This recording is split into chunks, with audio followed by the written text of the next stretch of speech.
नहीं थी। तो मैं बिजनेस स्कूल के इन विद्यार्थियों को क्या जवाब देता हूँ? मैं उनसे कहता हूँ, आप बस इसे कर देते हैं।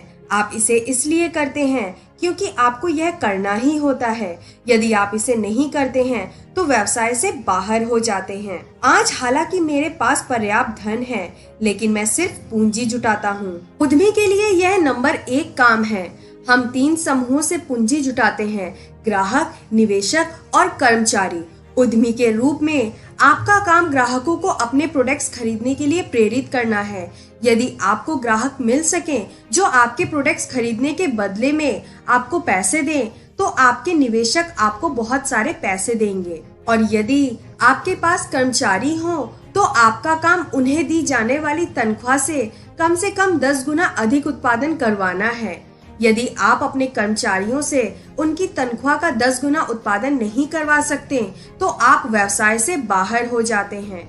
और अगर ऐसा होता है तो फिर आपको पूंजी जुटाने की कोई जरूरत ही नहीं रह जाती। यह जवाब नहीं जिसकी ज्यादातर MBA विद्यार्थियों को तलाश होती है। अधिकांश तो किसी जादुई फॉर्मूले, किसी गोपनीय नुस्खे या अमीर बनने की फटाफट व्यवसाय योजना की तलाश रहती है। मेरे इस जवाब की उम्मीद तो शायद उनके शिक्षकों को भी नहीं होती, क्योंकि जब मैं यह बात बोलता हूँ तब वे कसमसा रहे होते हैं। क्यों? क्योंकि भले ही वे उद्यमिता सिखाते हैं, लेकिन उनमें से अधिकांश खुद उद्यमी नहीं होते। उनके पास तो स्थायी तनख्वाह वाली स्थायी नौकरी होती है और वे लंबे समय तक वही काम करने की उम्मीद करते हैं। मेरे पास मुद्दा यह नहीं है कि हर व्यवसाय में आपको पूंजी जुटानी पड़ती है। वास्तव में जिस बिजनेस मॉडल के बारे में मैं आपको इस पुस्तक में बताने वाला हूँ, उसमें अपना व्यवसाय शुरू करने के लिए पूंजी जुटाने की कोई जरूरत नहीं होती है, क्योंकि यह काम तो आपके लिए कोई दूसरा पहले ही कर चुका है। लेकिन आपको खुद अपना व्यवसाय खड़ा करना पड़ता है। मेरा मूल मुद्दा यह है कि उद्यमी की इस परिभाषा पर गौर करें। आप चीजें घटित करवाते हैं, आप यात्रियों की कतार से बाहर निकलते हैं, बस के अगले हिस्से तक चलकर जाते हैं और अपने जीवन की ड्राइविंग सीट पर बैठ जाते हैं। उद्यमी ही संसार के सबसे अमीर लोग होते हैं। हम कुछ मशहूर उद्यमियों के नाम जानते हैं, जैसे रिचर्ड ब्रांसन और डोनाल्ड ट्रंप, ओपरा विनफ्री और स्टीव जॉब्स, रूपर्ट मर्डॉक और टेड टर्नर। लेकिन सबसे दौलतमंद उद्यमी वे लोग हैं जिनके बारे में आपने और मैंने कभी नहीं सुना होगा, क्योंकि पत्र पत्रिकाएं उन पर ज्यादा ध्यान नहीं देती।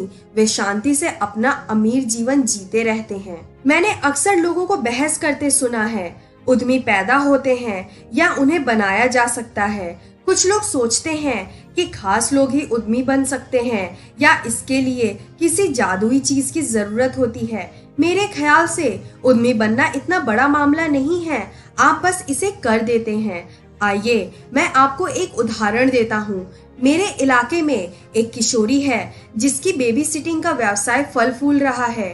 उसने जूनियर हाई स्कूल की अपने सहपाठियों को इस काम के लिए नियुक्त कर रखा है। वह एक उद्यमी है। एक और लड़का स्कूल के बाद छुटपुट कामों का व्यवसाय करता है। वह एक उद्यमी है। अधिकांश बच्चों के मन में डर नहीं होता, जबकि अधिकांश वयस्कों के मन में डर के सिवा कुछ नहीं होता। आज ऐसे करोड़ों लोग हैं जो अपनी नौकरी छोड़कर उद्यमी बनने और खुद का व्यवसाय चलाने के सपने देखते हैं। लेकिन समस्या यह है कि अधिकांश लोगों का सपना सिर्फ सपना ही रह जाता है, हकीकत नहीं बन पाता। तो सवाल यह है, इतने सारे लोग उद्यमी बनने के अपने सपने को साकार करने में असफल क्यों हो जाते हैं?